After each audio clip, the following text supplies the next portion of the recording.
महाभारत दुनिया का सबसे बड़ा महाकाव्य ग्रंथ माना जाता है। हिंदुओं के काव्य ग्रंथ महाभारत को पंचम वेद माना जाता है। महर्षि वेदव्यास ने संपूर्ण विवरण के साथ यह ग्रंथ लिखा था। हिंदू धर्म में माना जाता है कि महाभारत में वर्णित घटनाएं सत्य और प्रमाणित है, लेकिन फिर भी बहुत से लोग इसे काल्पनिक मानते हैं। इसे धर्म और अधर्म के बीच हुआ सबसे बड़ा युद्ध माना जाता है, लेकिन महाभारत को लेकर हमेशा ही बहस होती रही है। आज के आधुनिक इतिहासकार इस पर विश्वास नहीं करते हैं। वहीं कुछ लोगों का यह अटूट विश्वास है कि महाभारत की घटनाएं वाकई में घटित हुई थी। ऐसे कई सबूत आज भी मौजूद है, जिससे ये पता चलता है कि श्री कृष्ण ने धरती पर जन्म लिया था और महाभारत ग्रंथ नहीं बल्कि हमारा इतिहास है। आज हम आपको महाभारत काल के सबूतों के बारे में जानकारी देंगे, जिससे ये सिद्ध होता है कि महाभारत मात्र ग्रंथ नहीं बल्कि हमारा इतिहास है। लेकिन कोई माने या ना माने, लेकिन जो सत्य था वो सत्य ही रहेगा। मित्रों, क्रेजी शैडो चैनल में आप सभी का स्वागत है। अगर आपको हमारे वीडियो पसंद आते हैं तो कृपया वीडियो को लाइक और चैनल को सब्सक्राइब अवश्य करें। इससे हमें और भी अच्छी वीडियो बनाने की प्रेरणा मिलती है। कुरुक्षेत्र की लाल मिट्टी। ये तो हम सभी जानते हैं कि महाभारत का युद्ध कुरुक्षेत्र में हुआ था, जो कि हरियाणा राज्य में स्थित है। कहते हैं उस समय भयंकर युद्ध में बहे खून की वजह से वहाँ की जमीन लाल हो गई थी।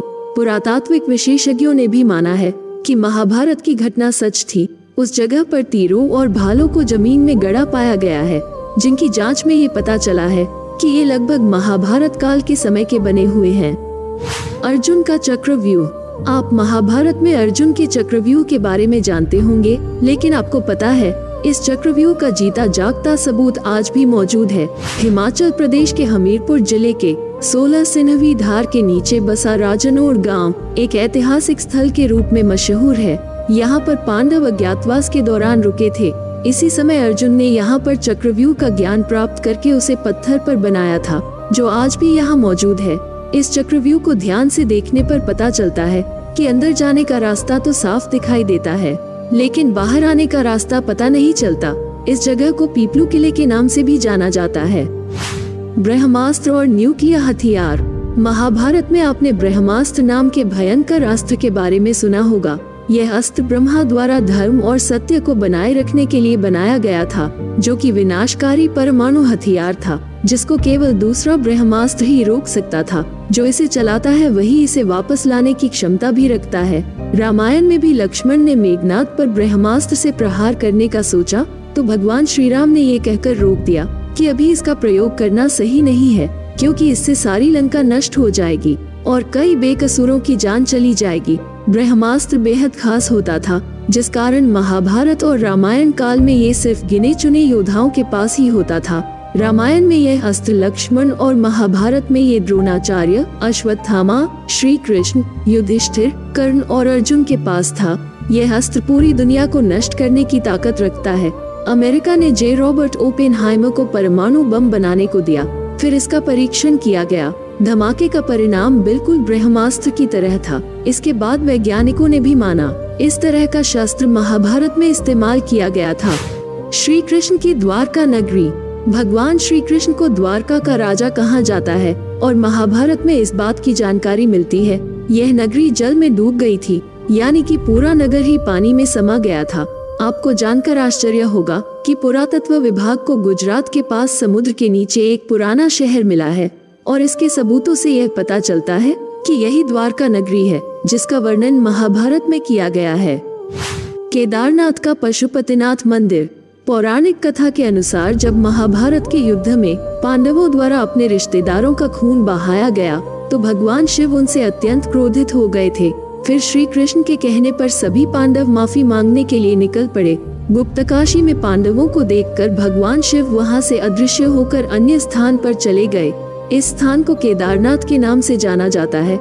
फिर पांडव केदारनाथ भी पहुंच गए, लेकिन भगवान शिव उनके आने से पहले ही भैंस का रूप लेकर वहां उपस्थित भैंसों के झुंड में शामिल हो गए। पांडवों ने भगवान शिव की पहचान तो कर ली, लेकिन भगवान शिव भैंस के रूप में ही जमीन में समाने लगे। तभी भीम ने अपने बल से भैंस रूपी शिव जी को धरती में समाने से रोक दिया। फिर भगवान शिव अपने असल रूप में आ गए और उन्होंने पांडवों को क्षमा कर दिया। भगवान शिव का मुंह तो बाहर था, लेकिन उनका शरीर केदारनाथ पहुंच गया था। फिर जहाँ उनका शरीर पहुँचा वह स्थान केदारनाथ और उनके मुंह वाला स्थान पशुपतिनाथ के नाम से जाना जाता है।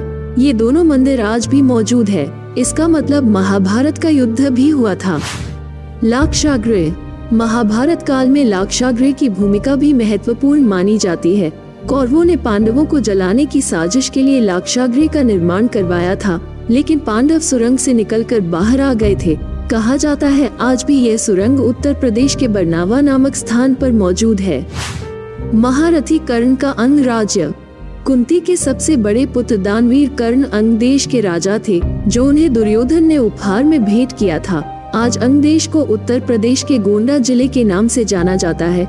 जरासंध द्वारा अपने राज्य के कुछ हिस्सों को कर्ण को देने की बात भी कही जाती है, जो आज बिहार के मुंगेर और भागलपुर जिले के नाम से जाना जाता है। इन राज्यों का स्थान वही है जहां कल था, इसे चाहकर भी बदला नहीं जा सकता। इस बात से ही आप इसकी सच्चाई का पता लगा सकते हैं। श्रीमद् भागवत गीता। जिन्होंने भागवत गीता पढ़ी होगी वो ये भी जानते होंगे कि इसमें ज्यादातर श्लोक 2 लाइनों में लिखे गए हैं। आप किसी भी श्लोक को पढ़े और समझे तो वो कम शब्दों में बहुत अधिक बात कह देते हैं। जैसे गागर में सागर। गीता में जो बातें लिखी है वो किसी सामान्य व्यक्ति द्वारा नहीं बताई जा सकती हैं। भले ही मानव सभ्यता का काफी विकास हो गया हो, लेकिन आज भी गीता में वह ज्ञान है जो अकल्पनीय है, जिसे सामान्य व्यक्ति सोच भी नहीं सकता, जिसे सिर्फ भगवान ही बता सकते हैं। ये सबूत है कि भगवान श्री कृष्ण थे जिन्होंने गीता का ज्ञान अर्जुन को दिया था। अगर अर्जुन थे तो पांडव भी थे, इसका मतलब महाभारत भी हुआ था। अश्वत्थामा। अश्वत्थामा महाभारत की उन सबूतों में से एक है जो इसके साथ सोने का वास्तविक सबूत है। द्रोणाचार्य का पुत्र अश्वत्थामा अत्यधिक बुद्धिमान और प्रभावशाली था। बचपन से ही अश्वत्थामा के माथे पर एक मणि थी, जिस कारण उसे कोई हरा नहीं पाता था। इतिहास में कई बार लोगों ने अश्वत्थामा को देखे जाने की बात कही है। इतिहास में तो ये भी लिखा है कि अश्वत्थामा ने ही पृथ्वीराज चौहान को शब्द भेदी बाण चलाना सिखाया था। आज भी भगवान शिव का एक ऐसा मंदिर है जहां अश्वत्थामा रोज सुबह आकर जल और फूल चढ़ाते हैं। जब महाभारत के युद्ध में अश्वत्थामा के पिता गुरु द्रोणाचार्य को कपट नीति अपनाकर मार दिया गया था, तो अश्वत्थामा ने गुस्से में आकर द्रौपदी के 5 पुत्रों को सोते समय वध कर दिया था। फिर अर्जुन गुस्से में आकर अश्वत्थामा का पीछा करने लगे। तभी अश्वत्थामा ने अर्जुन पर ब्रह्मास्त्र छोड़ दिया। फिर अश्वत्थामा ने ब्रह्मास्त्र को अभिमन्यु की पत्नी उत्तरा के गर्भ की तरफ मोड़ दिया। श्री कृष्ण ने अबोध बालकों और स्त्री की हत्या को अधर्म बताकर गुस्से में आकर अश्वत्थामा के माथे से मणि को निकाल लिया और कलयुग के आखिरी तक उन्हें पृथ्वी पर भटकने का शाप दे दिया था। दोस्तों, इन सभी सबूतों को देखकर उन लोगों को ये बात समझ लेनी चाहिए कि महाभारत ग्रंथ नहीं बल्कि हमारे भारत का इतिहास है, जिसे झुठलाया नहीं जा सकता। वैसे आपको क्या लगता है कि महाभारत ग्रंथ है ये हमारा इतिहास? कमेंट में जरूर बताना। तो दोस्तों, हम मिलेंगे आपसे एक और ऐसे ही वीडियो के साथ। तब तक अपना ख्याल रखना और चैनल को सब्सक्राइब अवश्य कर लेना। जय हिंद, जय भारत।